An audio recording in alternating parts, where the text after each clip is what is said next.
Hello beautiful people, it's Bridget. Welcome back to my channel. Hope you're all having an awesome day, and today's video is going to be at my second setup that I haven't filmed at in months. But regardless of that, today we're going to be talking about brands that have really stepped up their game, and without any further ado, let's jump into the video.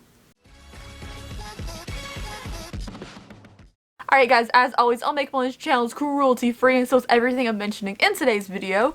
Also, if you disagree with any of these brands, you don't like how they're doing, or you think they've done better in the past, that's your own personal opinion, but I would love to know from you down below one brand that you think they've really stepped up their game in the past year or two, because for me, these are the brands that I think of, and let's get started.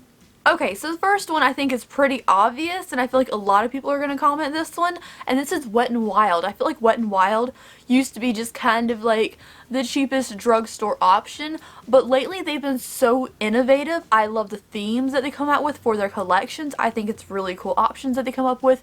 I think their products, like their new hydrating mists and stuff, the packaging looks very unique. I love the products they're coming out with. They're so much more diverse than just a little $4 eyeshadow palette, which is what I used to think of, or like a cheap eyebrow pencil. Overall, Wet n Wild has been really impressive lately, and I kind of feel like they've stepped up their game quite a bit more than even major brands. I feel like even brands like, I don't know, Huda Beauty and stuff, you see what you see and you kind of expect, like, okay, that makes sense. Both Wet n Wild, I see so many things, I'm like, wow, that's really cool. And there's a whole bunch of different products on their website that they don't sell in stores that are like really unique, and I'm kind of into it. So Wet n Wild, good for you, really stepping up the game. Alright, next up is Physicians Formula, another drugstore brand, but I feel like I used to just overlook this stuff and no one ever talked about it. But the past year or two, I feel like everyone talks about it. Now, I do think a lot of this is because of YouTube, and I don't think their products per se are like completely innovative. I think they kind of stick to what they're good at. But I see so many people talking about it. I think the packaging has really improved. I think their marketing online has really improved in the past couple years. They're doing collabs with influencers now, and I just think, I don't know. I guess Physicians Formula was always the same type of quality. I haven't seen a huge shift in quality, but a lot of people have fallen in love with their products, and when they have something that goes kind of viral, they release things very similar to it, which is very smart from a marketing standpoint. And their butter bronzers, I think everyone has heard of, and they have really nice like designs in the pans, which make it more interesting than just a regular drugstore bronzer. I think the little waves they put in there, little unique things like that, kind of helps sell Physicians Formula to more than it used to be.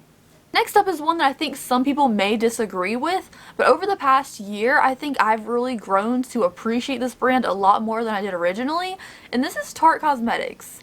Now, Tarte Cosmetics is kind of known for being a little bit not as exciting as some other brands. It's not as crazy, bold, colorful stuff. They just did the Tarte Pro Remix palette, which is fun colors, but I don't think when you think Tarte you think of anything bold, crazy, innovative.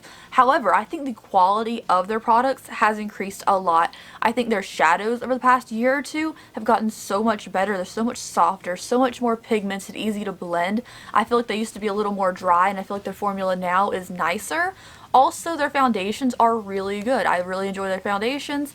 I just think when I'm getting a Tarte product, I personally, some people might not agree with this, I pretty much know I'm going to like it. There are a couple of things here and there that kind of fell flat for me with Tarte, but for the most part, I do expect like a good, decent amount of quality when it comes to their products. So I think for me, I've tended to like them more. I think they've stepped up their game as far as quality goes, and their collections are on brand with them. There's nothing out there left field that you don't understand from Tarte. I feel like it all kind of makes sense, and it's really good as far as like a brand aesthetic vibe. Next up is another drugstore option, and I think this is one that hasn't stepped up their game like tremendously, but I feel like since I've tried more of their more recent products, they're way better than I remember, and this is Profusion.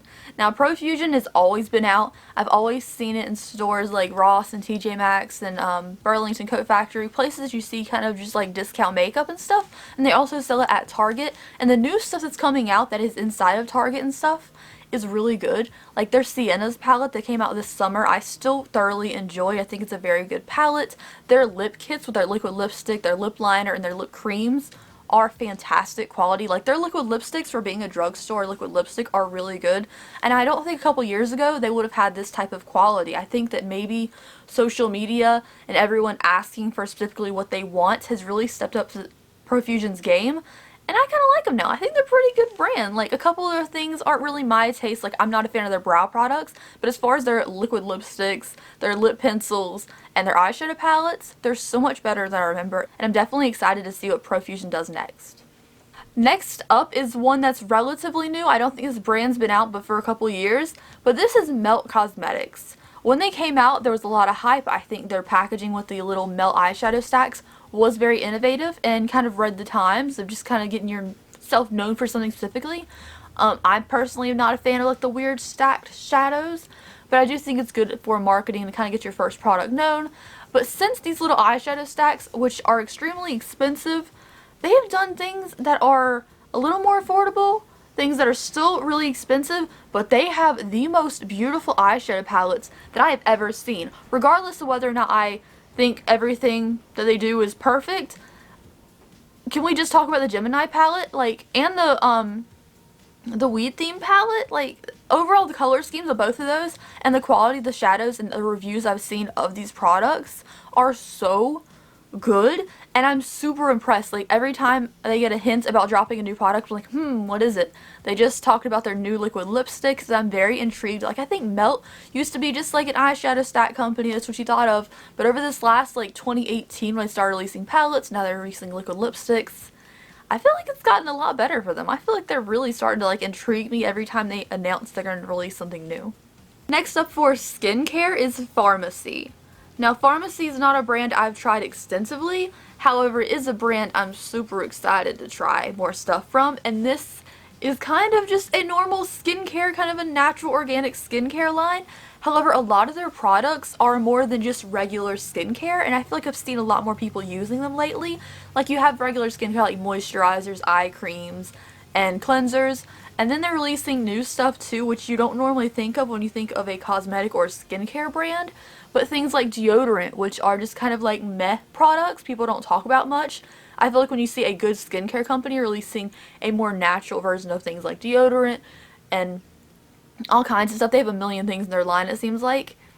It's kind of, I don't know, I'm kind of intrigued by Pharmacy. I feel like it could have been just your average skincare brand, but the ingredients they're using, the types of products they're releasing is a little more intriguing to me than I originally thought they would have. Let's talk about my favorite brand and how far they come in the last year. Like, I think they've had 3 years of business now, but this last year, 2018, they released so many new products, and 2019 they already putting out new things. And I'm not just talking about them releasing tons of products, I'm talking about different types of products, and we are talking about Colorpop. I love Colorpop. Colorpop is my favorite brand, and yeah, I don't know, they're affordable, they're cruelty-free, they put out some fun, cool stuff, and a couple years ago, 2 or 3 years ago, it was just like lipsticks, lippy sticks, things like that, but last year they put out foundations, eyeshadow palettes, starting off with the Yes Please palette, just everything. They have mascaras now, they have their own skincare line called Fourth Ray, I think it's called.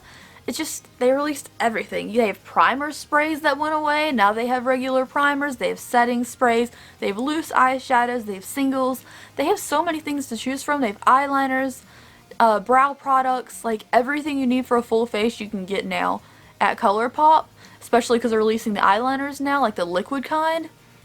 I'm impressed, honestly. Colorpop, you stepped your game. I love you very much, and can't wait to see what you do next. I also really love the fact that Colorpop takes their "we release too much stuff" as a joke when you see them post on Instagram and Twitter and stuff. They know they release so many collections and they think it's kind of funny. Everybody tells them to slow down. So I think that's pretty funny. They do release a lot of stuff, but it's affordable stuff, and I think they can get away with it. And lastly, the last brand I'm going to talk about is one that I think some people might not agree with has stepped up their game, but I think they have, and I can't wait to see what they do this year. And this is Beauty Blender. Now, Beauty Blender, let's go ahead and talk about the one big misstep they had with that foundation range. Not good. However, Colorpop is one of those brands that released tons of products after getting famous for one thing. And then I think Beauty Blender's following in their footsteps. Beauty Blender is known for the Beauty Blender, the sponge, the magic sponge. It's great. Everybody loves the Beauty Blender. I do think it soaks up a pretty decent amount of product though. There's some other sponges on the market now that I think soak up less product. However, I don't know. I feel like the Beauty Blender foundation is beautiful. I need to get a shade that's light enough for me because the one I have is too dark, but still very pretty. The Beauty Blender carrying case, which is like a little egg holder you can put in your purse, but it still has holes and vents so it doesn't get mildewy and gross inside of there. Very nice. It's like a little bird cage for your Beauty Blender egg. And now they have like Beauty Blender, what's it called? It's a spray. I think it's like a setting spray or a prepping mist, like it's a primer or a setting spray, which is really cool. I also think the Beauty Blender foundation itself has really innovative packaging. I feel like that's something that you didn't steal from someone else. I feel like it's very original. I love the fact that they put their little egg shape, their iconic egg shape, into the packaging. I just feel like it's really innovative, and I also really like the packaging on their new setting spray, priming spray, whatever it is. But overall, I think that Beauty Blender is pretty innovative. They do need to read the room when it comes to the shade range a little bit more, but I think since they've expanded it, it's gotten a little bit better. And overall, I do want to know what else Beauty Blender comes out with for 2019. Anyways, you guys, that is it for today's video. Please let me know at least one brand down below that you think has really stepped up their game this year. For me, I think the one that stepped up the game the most is Wet n Wild. I think Wet n Wild has really stepped up the game. So, I don't know. Thank you guys so much for watching today's video. I hope you enjoyed it. And if you want to see more videos from me, I put a video out every single freaking day. And hit subscribe before you leave. I'd really appreciate it. And I will see you tomorrow. Bye.